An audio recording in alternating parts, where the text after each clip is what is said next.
Everyone, I'm Boris. I'm a member of technical staff here at Anthropic, and I created Claude Code. And here to talk to you a little bit about some practical tips and tricks for using Claude Code. It's going to be very practical. I'm not going to go too much into the history or the theory or anything like this. And yeah, before we start, actually, can we get a quick show of hands? Who has used Claude Code before? Yeah, all right, that's what we like to see. For everyone that didn't raise your hand, I know you're not supposed to do this while people are talking, but if you can open your laptop and type this, and this will help you install Claude Code, just so you can follow along for the rest of the talk.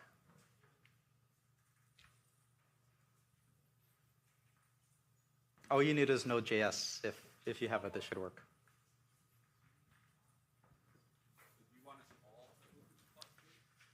Yeah, well, you don't have to follow along, but if you don't have it yet, yeah, this is your chance to install it so you can follow along. So what is Claude Code? Claude Code is a new kind of AI assistant, and there's been different generations of AI assistants for coding. Most of them have been about completing, like a line at a time, completing a few lines of code at a time. Claude Code is not for that. It's fully agentic. So it's meant for building features, for writing entire functions, entire files, fixing entire bugs at the same time. And what's kind of cool about Claude Code is it works with all of your tools.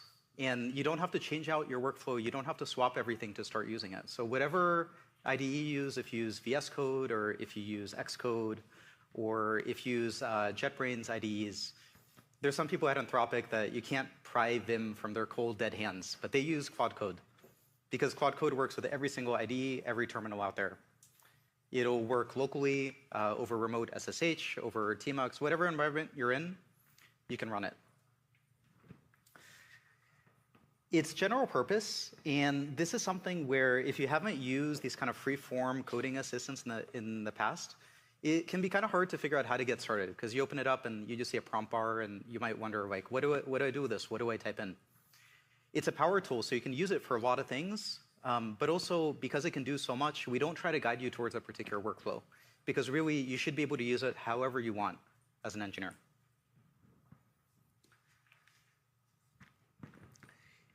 As you open up Claude Code for the first time, there's a few things that we recommend doing to get your environment set up. And these are pretty straightforward. So run terminal setup. This will give you Shift-Enter for new lines, so you don't have to do like backslashes to enter new lines. This is, it makes it a little bit nicer to use. Do /theme to set light mode or dark mode or Daltonize themes. You can do /install GitHub app. So today we announced a GitHub app where you can mention Claude on any GitHub issue or pull request.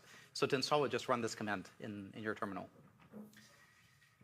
You can customize the set of allowed tools that you can use so you're not prompted for it every time. This is pretty convenient. For stuff that I'm prompted about a bunch, I'll definitely customize it in this way so I don't have to accept it every time. And something that I actually do is for a lot of my prompts, I won't hand type them into Claude Code. If you're on macOS, you can go into your system settings, under accessibility is dictation, and you can enable it. And so something I do is you just hit like that dictation key twice, and you can just speak your prompt. And it helps a lot to have specific prompts. So this is actually pretty awesome. You can just talk to Claude Code and like you would another engineer, and you don't have to type a lot of code. So when you're starting out with Claude Code, it's so freeform and it can do everything. What do you start with? The thing I recommend above everything else is starting with code-based Q&A. So just asking questions to your code base. This is something that we teach new hires at Anthropic. So on the first day in technical onboarding, you learn about Claude Code, you download it, you get it set up, and then you immediately start asking questions about the code base. And in the past, when you were doing technical onboarding, it's something that taxes the team a lot, right? You have to ask other engineers on the team questions. You have to look around the code, and this takes a while. You have to figure out how to use the tools. This takes a long time. With Claude Code, you can just ask Claude Code, and it'll explore the code base. It'll answer these kind of questions. And so at Anthropic, onboarding used to take about 2 or 3 weeks for technical hires. It's now about 2 or 3 days. What's also kind of cool about Q&A is we don't do any sort of indexing. So there's no remote database with your code. We don't upload it anywhere. Your code stays local. We do not train generative models on the code. So it's there, you control it, there's no indices or anything like this. And what that means is also there's no setup. So you start Claude, you download it, you start it, there's no indexing, you don't have to wait, you can just use it right away. This is a technical talk, so I'm going to show some very specific prompts and very specific code samples that you can use and hopefully improve and up-level your Claude Code experience. So some kind of questions that you can ask is, like how is this particular piece of code used, or how do I instantiate this thing? And Claude Code, it won't just do like a text search and try to answer this.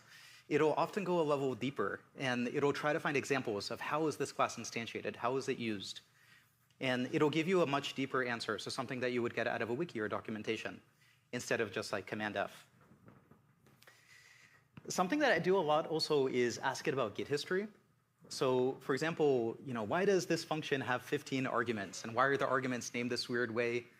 And this is something I bet in all of our code bases, you have some function like this or some class like this. And Claude Code can look through Git history, and it'll look to figure out how did these arguments get introduced, and who introduced them, and what was the situation, what are the issues that those commits link to. And it'll look through all this and summarize it. And you don't have to tell it that in all this detail. You just ask it. So just say, look through Git history, and it'll know to do this. The reason it knows, by the way, is not because we prompted it to. There's nothing in the system prompt about looking through Git history. It knows it because the model is awesome. And if you tell it to use Git, it'll know how to use Git. So we're lucky to be building on such a good model. I often ask about GitHub issues. So it can use web fetch, and it can fetch issues and look up context on issues too, and this is pretty awesome. And this is something that I do every single Monday in our weekly stand-up is I ask, what did I ship this week? And Claude Code looks at the log, it knows my username, and it'll just give me a nice readout of everything I shipped. And I'll just copy and paste that into a doc somewhere. So yeah, that's tip number one. For people that have not used Claude Code before, if you're just showing it to someone for the first time, onboarding your team, the thing we definitely recommend is start with code-based Q&A. Don't start by using fancy tools. Don't start by editing code. Just start by asking questions about the code base. And that'll teach people how to prompt. And it'll start teaching them this boundary of like, what can Claude Code do? What is it capable of? Versus what do you need to hold its hand with a little bit more? What can be one-shotted? What can be two-shotted, three-shotted? What do you need to use interactive mode for in a REPL? Once you're pretty comfortable with Q&A, you can dive into editing code. This is the next thing. And the cool thing about any sort of agentic, like using a LLM in an agentic way is you give it tools, and it's just like magical. It figures out how to use the tools. And with Claude Code, we give it a pretty small set of tools. It's not a lot. And so it has a tool to edit files. It has a tool to run bash commands. It has a tool to search files. And it'll string these together to explore the code, brainstorm, and then finally make edits. And you don't have to prompt it specifically to use this tool and this tool and this tool. You just say, do this thing, and it'll figure out how to do it. It'll string it together in the right way that makes sense for Claude Code.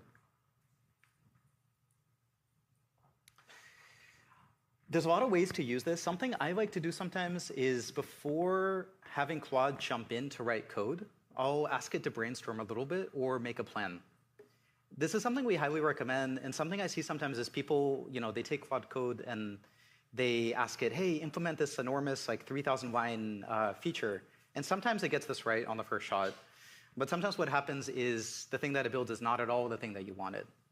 And the easiest way to get the result you want is ask it to think first. So brainstorm ideas, make a plan, run it by me, ask for approval before you write code. And you don't have to use plan mode. You don't have to use any special tools to do this. All you have to do is ask Claude, and it'll know to do this. So just say, before you write code, make a plan. That's it.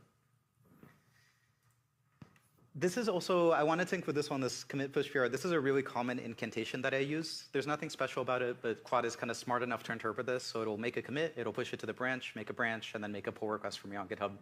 You don't have to explain anything. It'll look through the code, it'll look through the history, it'll look through the Git log by itself to figure out the commit format and all the stuff, and it'll make the commit and push it the right way. Again, we're not system prompting it to do this. It just knows how to do this. The model is good. As you get a little bit more advanced, you're going to want to start to plug in your team's tools. And this is where Claude Code starts to really shine. And there's generally two kinds of tools. So one is bash tools. And an example of this, I just made up this like Barley CLI. This isn't a real thing. But you can say, use the CLI to do something. And you can tell Claude Code about this. And you can tell it to use, for example, like -- help to figure out how to use it. And this is efficient. If you find yourself using it a lot, you can also dump this into your Claude MD, which we'll talk about in a bit, so Claude can remember this across sessions. But this is a common pattern we follow at Anthropic, and we see external customers use too. And same thing with MCP. Claude Code can use batch tools, it can use MCP tools, so just tell it about the tools, and you can add the MCP tool, and you can tell it how to use it, and it'll just start using it. And this is extremely powerful, because when you start to use code on a new code base, you can just give it all of your tools, all the tools your team already uses for this code base, and Claude Code can use it on your behalf.